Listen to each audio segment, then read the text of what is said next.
Why you need an identity shift to reach your goals.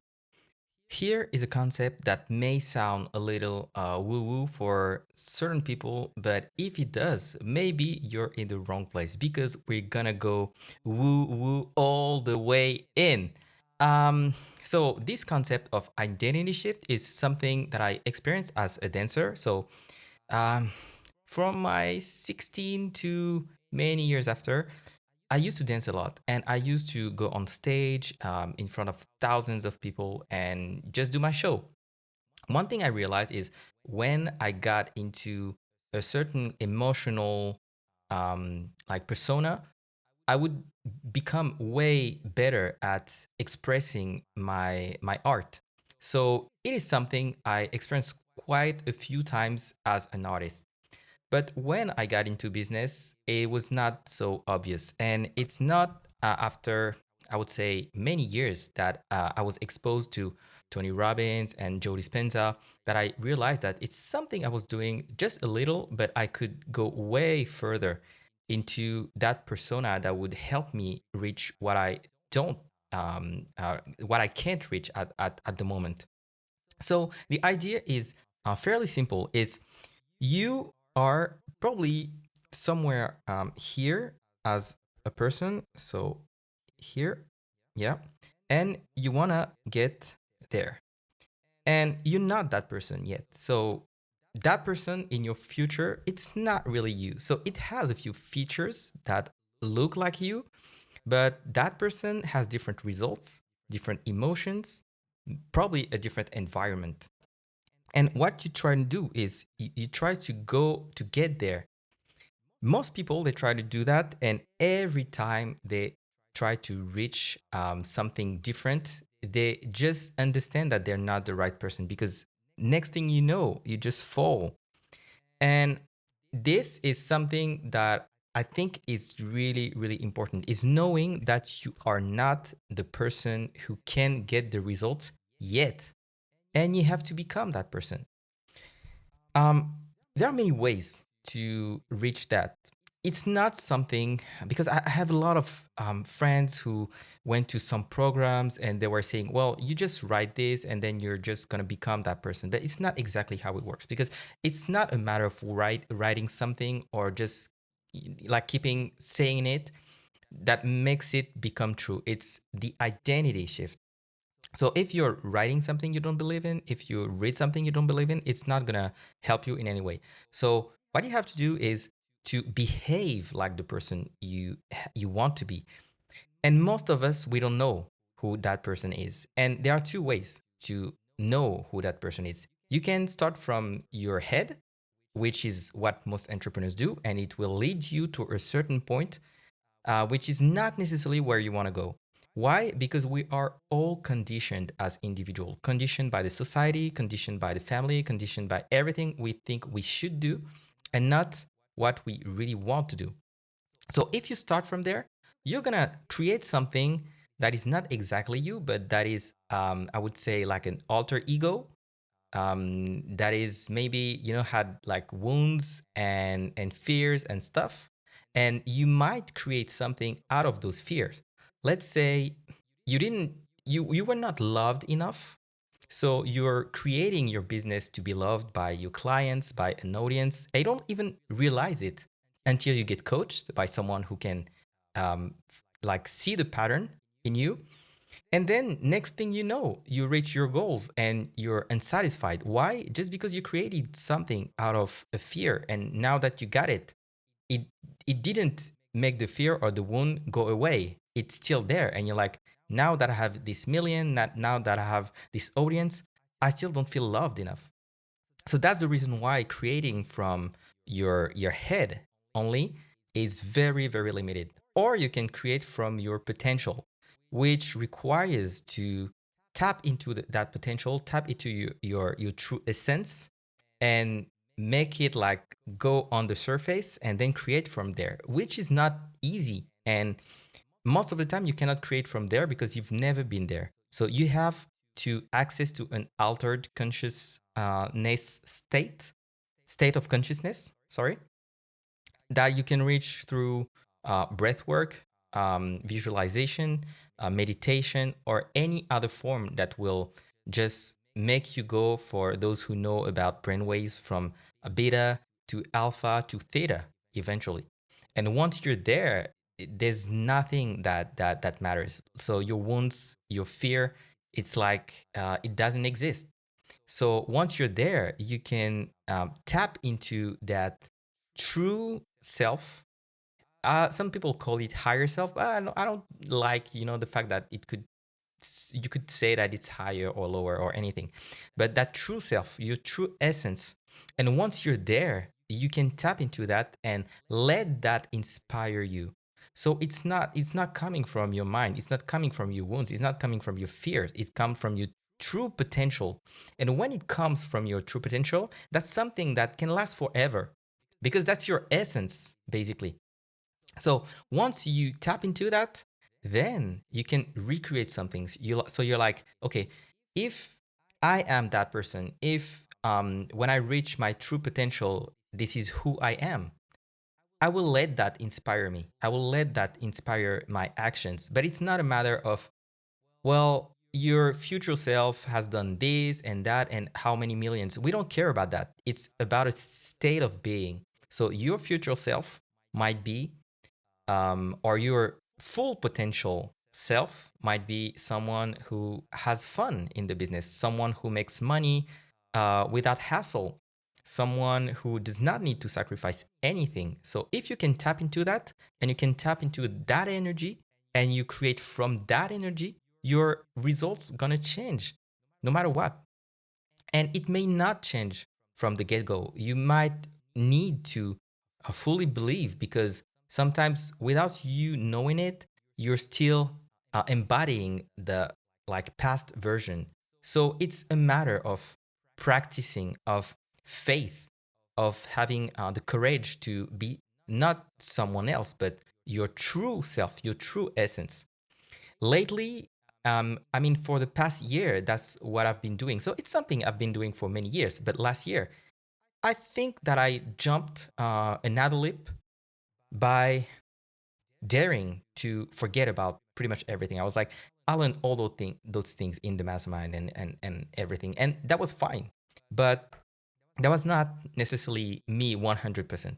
So what I wanted is, I wanted to have fun. So I said, well, I just push my goals. I don't want to hear about goals anymore. I just want to hear about fun. I just want to experience fun.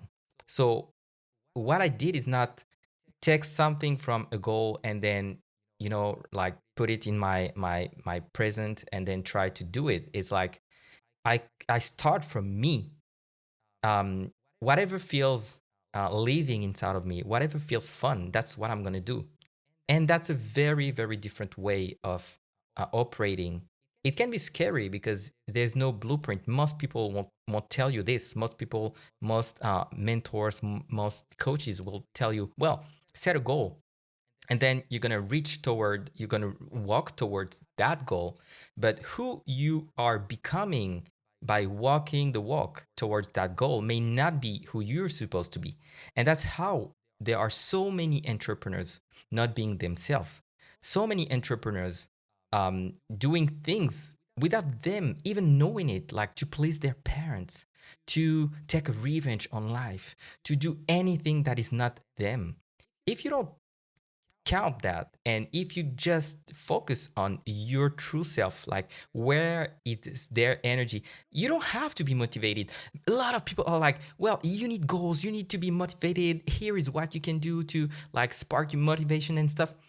Motivation is a result, and you can fake motivation, you can fake to do something, like you can try to put discipline. There's so many people rely on discipline. You don't have to rely on discipline when that's who you are. Discipline is something external, or something that you apply to yourself to replace your engagement, your self um, identity, authority. And like when you're in the right place, you don't need that. You don't need discipline. I don't need to be disciplined. It's just part of who I am. Do you need to be disciplined to eat every day, to wash yourself even once in a while, to I don't know, to do anything. You don't need to be disciplined to do things that are part of who you are. So once you reach that point where you're only being who you're supposed to be, then there is no, like, so many rules in the business won't apply to you because it won't matter. Like, why setting a goal if I'm just being myself, um, getting to the right place at the right pace, getting what I'm supposed to have? It's be, do, have. Like, in the business, we most of the time we're like, what do you want to have? Then is what you're supposed to do. And that's not even coming from someone you desire the result from. I mean, if you had their life, you might not be the happiest person on the planet. You're probably projecting something from a picture you see online, and you're like, oh, this mentor might be the person I'm supposed to mimic or to model, but maybe not. And they don't even know what you really want. So many times I had coaches who never really asked me what I truly wanted. They had their model. Their model works great for them, but does it works great for you? I don't know. And I'm sure it does not, because your model might be unique. And if it does not come from your true authority, and that's one of the reasons why I love using human design, if you know about it, it's not a test, it's not like DISC or MBTI or any other of those stuff, which are great for companies who try to understand, like, how can we make people work like together. Um, but it's just a test. So you're answering questions based on your own conditioning, but not based on who you truly are.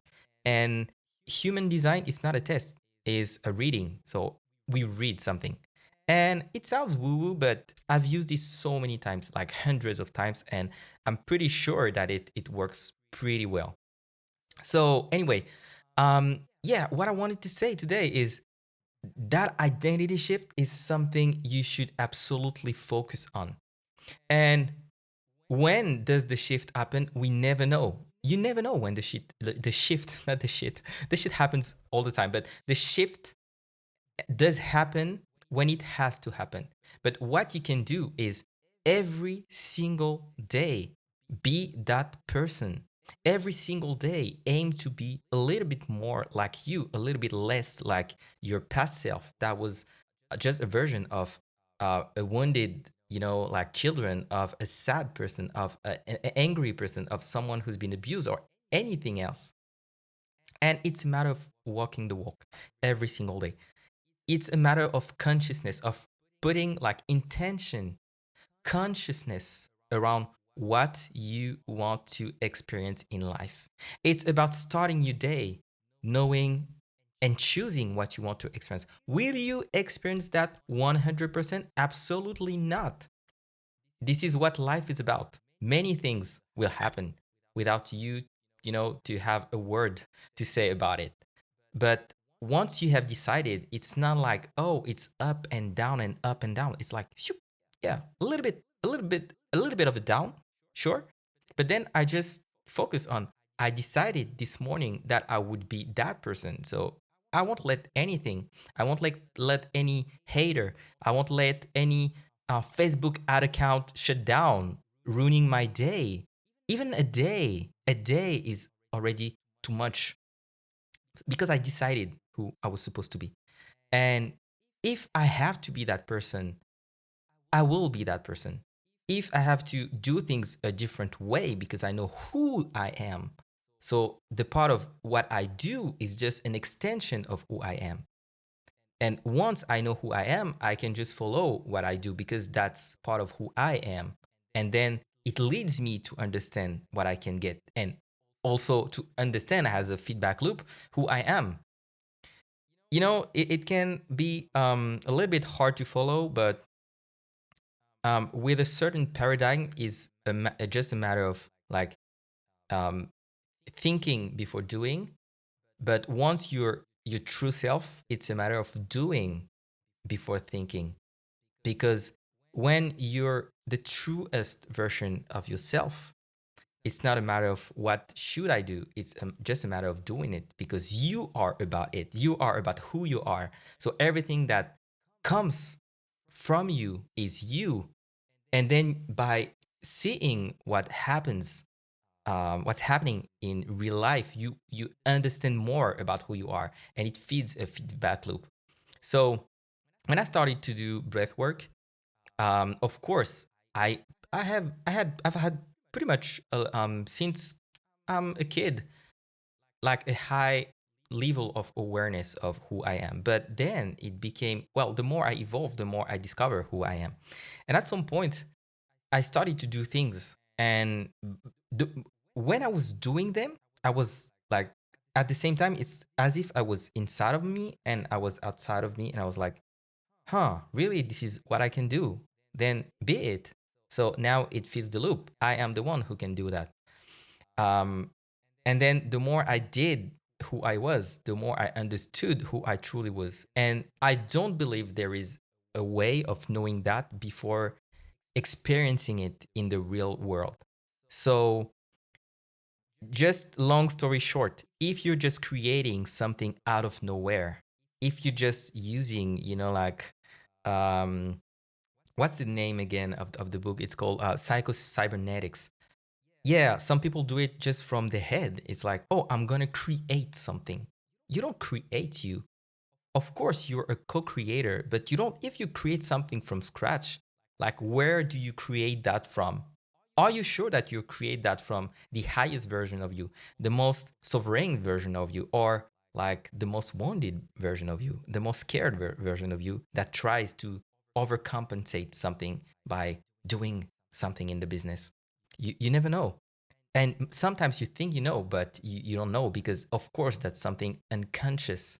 So you don't know about it. And the best way not to get trapped into a life you don't want, a business you don't want, type of clients you don't want is to walk that path of connecting to your true self, getting informations, being about it, like, living it, even if it's scary. When like I pretty much I was dragged to become a coach. I never decided to be a coach. Some people ask me, "Can you coach me? Can you coach me, Khan?" And I was like, "No, I'm not a coach. No, I'm not a coach. No, I'm not a coach." And then at a certain point, I was like, "Well, let's try." And I have no shame of saying it. I was making people paying like $50, $50, and we would go to like I had a small restaurant in Paris, really close to my my office, and I didn't want to do that in the office, and they had like a small room with, like very um yeah, it was very cozy chairs and stuff and couch, and I was coaching them there, and then got a lot of feedback, and they say, wow, Khan, like you're a born coach. And I discovered that I was a coach by coaching, not, by trying to be a coach. So I discovered who I was by doing, but it was only possible because it came from the right place, not from a place of wanting to be something, but a place of expressing my true self. So I hope it's going to help you. Just let me know in the comments if you want to comment, like, what do you think about it? How do you understand this concept of like identity shift? Because I think there's a lot of misunderstanding, not a lot of misunderstanding, but a lot of people using that concept only to create more harm to themselves, only to create something that is even more a conditioning and less of who they truly are. And I believe that is an amazing concept that can be either like totally woo woo, totally harmful. When it's like the woo woo coaches, it's totally woo woo. You lose track of who you truly are, and you're lost in outer space. When it's like those go go entrepreneurs, go go coaches, well, you lose yourself and it's harmful. But when you do it with in a very conscious way, it helps. If you feel like that's something you would like to like learn more about, I could create a video that will explain the concept and what are the steps I go through to do that. And actually, I've created a protocol called uh, how can I say that in English?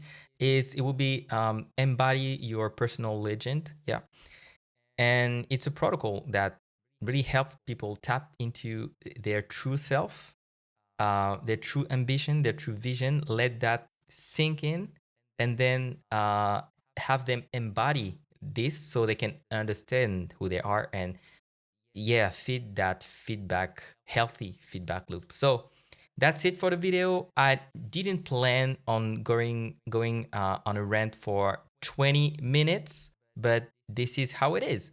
And if you're watching me on this channel, that's something you should expect. Me going on rants for few minutes, maybe more, me sharing my truth, me sharing my knowledge and sharing my experience. So I hope you enjoy it. Please give me some feedbacks. That's the way I can improve.